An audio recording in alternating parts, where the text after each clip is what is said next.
எனக்கு ஒரு குழந்தை நல்லபடியா பிறக்கணும்னு நீ தினமும் கேக்குற கேள்வியும் உன் அன்பும் பக்தியும் மனசை தொட்டுடுச்சுமா. நீ கூப்பிட்ட குரல் எனக்கு கேட்டுடுச்சு.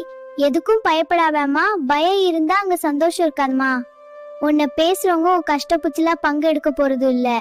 ஆனா உன் கூடவே நான் இருக்கேன்ல. மத்தவங்க சொல்ற சொல்லு ஒரு அம்பா இருந்தா என் வேல் உனக்கு கவசமா இருக்குமா. உன் வயித்துல வளர போற அந்த சின்ன உயிருக்கு நீதான் மா உலகம். அதனால நீ முதல்ல தைரியமா சிரிச்சுக்கிட்டே இருக்கணுமா. பூ பூக்கிறதுக்கு முன்னாடி வரைக்கும் செடிய பார்த்து பூக்காத செடின்னு சொல்லும். ஆனா காலம் வரும்போது அதே செடிதான் அழகான பூவை தரும். அது வரைக்கும் அந்த செடிக்கு தெரியும் தான் எப்போ பூக்கணும்னு. உனக்கும் காலம் வரும். இந்த உலகம் பெருசு, ஆனா உன் நம்பிக்கை அதை விட பெருசுமா. உன் கைய புடிச்சுக்க நான் இருக்கேன்மா. உன் மடி நிறைய போகும் காலம் வந்தாச்சு சீக்கிரமே. உன் வீட்ல ஒரு மழலை சத்தம் கேக்குமா. அந்த பிஞ்சு விரல்கள் உன் கைய பிடிக்கும் போது நீ பட்ட கஷ்டம் எல்லாம்